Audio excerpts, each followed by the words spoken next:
Away the lads! Right, first and foremost, just want to give us your name and let our viewers know where you're from. Yeah, well, my name's Paul Fitzsimmons, originally from Newcastle, born and bred. After many years living there, enjoying all the benefits of live football at St James's Park and the enjoyment of Saturdays. Emigrated to Australia, live in Brisbane now. Brought my boys up in Brisbane. Well, actually on the Gold Coast. They lived on the Gold Coast the whole lives. They've had a fantastic life here. They've never forgotten their roots in Newcastle. They've enjoyed passionately from being 3 and 4 year old when they arrived, right through to now. You know, they don't miss a live game on the television. They buy every shirt that comes out. They have all the kit. They just love it. They just love it. Yeah. So we've had this opportunity for Newcastle to come to Australia, and it just had to happen that we all come down here and enjoy the game together. Yeah. It's just gold, you know, fantastic. And that's the thing with Newcastle, it never leaves you, does it? Wherever you're in the world, you'll always bump into a Geordie for a start, but it never leaves you, does it? Absolutely, it's your local identity. I've lived out here over 29 years now. People understand you've got an accent, they're interested for where you're from. Football unites everyone here. It's a great sporting nation. They enjoy all sport. So they understand the actual rivalry between the teams, how important it is to people. You know, it's just fantastic, and it just brings people together. You know, yeah. So it's a really good thing. And how will you have sort of goosebumps when you're seeing all the black and white going down to the stadium in the next couple of days? Absolutely fantastic. Yeah, it'll be real proud moment. You know that they've actually made this effort. It's a huge thing, coming so close to the end of the season. Squeezing it in commercially, Australia craves it. Yeah. They love it. You know, Liverpool's been out here, Aston Villa, Celtic, Everton, Leeds, more recently.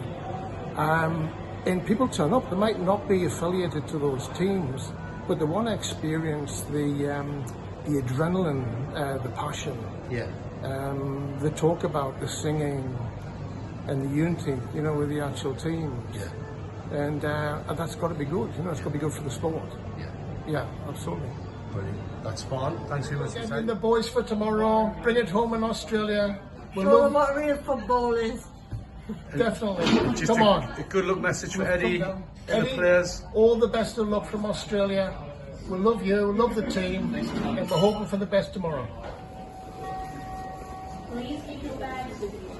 Please do not leave. So we're in Melbourne on the eve of the Newcastle clash against Tottenham, and I'm with one of Newcastle's biggest fans in this part of the world. Do you want to just give us a little bit of your views on the game and maybe a little bit about your background, how you started supporting Newcastle? Yeah, hi everyone that's listening. My name's Paul Fitzsimmons. I'm living in the Central Australia in the Northern Territory. I've flown to Melbourne for the game.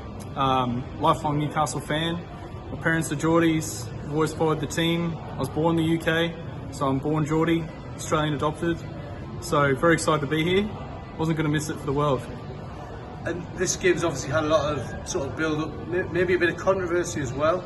But certainly you're not going to bite in any of that. No, not at all. Like the last time I had the opportunity to come here was when the team travelled to New Zealand in 2014, and even then it was a worthwhile trip. Like it definitely made the headlines, and definitely there was a lot of black and white jerseys out in New Zealand. Definitely had the best time, best memories of my life. Bit of VIP treatment while I was there as well, which I can't thank those people for enough. So memories for a lifetime. So this is trip 2.0 for me. Yeah, I think you actually got to meet a few of the players, didn't you, on the last time? I did. I got to meet a lot of the players actually, because they were in one of the bars we were at, and we happened to get some VIP treatment because we happened to be wearing our colours, and we just happened to be in the right place at the right time, and yeah, it was unforgettable. And then you obviously you've been over to England as well, yeah, to the training ground, so you know you're well rehearsed in this sort of thing. Yeah, I was very blessed last trip, obviously from yourself, Lee, and Andrew Musgrove and Wendy Taylor that worked for the club at the time. Definitely can't thank you guys enough for hooking us up at the time from the behind the scenes sort of experiences and memories that we'll have. 2017 was my first trip to the UK, and I got to watch Newcastle Stoke City. We actually won that game 2-1. Some really good goals in that game, great atmosphere. Rafa Benitez, loved meeting him. He's a great man. Love to see him again. If he's listening, hey Rafa, love you. And then second time with my brother. He's one of my best mates. So we got to come in 2019 and watch Newcastle Brighton at St James's Park. Not as good a result. It was only 1-1, but it was still great experience and great pre-game, great post-game, and just great time in the city. I love Newcastle. Would always go back. And just finally, I mean, what's your thoughts on the way it's going with Newcastle? Things are, it's snowballing in terms of how big the club is becoming. Oh, it's unbelievable. It's like a dream come true. Hashtag cans when that went off in October last year. It was great, the footage of that in Newcastle. And then ever since that, it's been just onwards and upwards. The sky's the limit for Newcastle now. We're the richest club in the world. We've had a great first year in Europe, the Champions League, those memories that we had. Injuries aside, it's been a good finish in the Premier League, 7th place. I think we're going to get 7th place. I do expect Man City to beat Manchester United in the FA Cup final. So I do think we'll get Conference League. And I think we've got a really good shot at going deep in that competition and hopefully winning our first trophy, which will be phenomenal. Any trophy will be phenomenal. But just literally with the owners we've got in place and the people we've got in the professional appointments, everything's just in. Yeah, we're just gonna kick on. We're just gonna kick on. Yeah. And just finally, one other thing I wanted to ask you: what's it like? Your sleep patterns, getting up to support the team, watch the team from afar. It must be crazy the time you've got to get up to watch Newcastle. It is, yeah. The best we can hope for watching games is 9 p.m. Australian time. Worst case scenario, it's 20 past 2 in the morning. That's pretty on average. So you either get up and watch the game live, or you try and stay off social media so there's no spoiler alerts, because I personally don't want to watch games if we've lost. So I'd rather watch the game without knowing the score and hope for a win. Yeah, brilliant. No, that's spot Oh, So we're in Melbourne, it's the eve of the game, and I'm with one of Newcastle's biggest followers in this part of the world. Do you want to just introduce yourself and speak to our viewers? Yeah, awesome. So my name's John. I'm a massive Newcastle United fan based here in Brisbane, Australia. So I travelled down from Brisbane to the game on Monday, and just been here super early to embrace sort of the atmosphere and meet the fans and kind of live up every moment possible of the experience. So really looking forward to the game tomorrow. It's not every day that Newcastle comes to Australia for a match, and I don't think it's ever happened in my lifetime, if I'm honest. We were fortunate to go across to New Zealand in 2014 for a game. We jumped on that experience because, once again, it doesn't happen very often. So when the opportunity came back up to do this once more, we just jumped on it, and can't explain how excited we are for it. So. Yeah, and it must be nice that you're actually in the same time zone as the game kicking off. Absolutely. It's a nice change. It beats getting up at sort of 12 o'clock, 1 o'clock in the morning, sometimes 2, to watch a game live. And I think I consider myself a passionate Newcastle fan, so I do that as absolutely much as possible.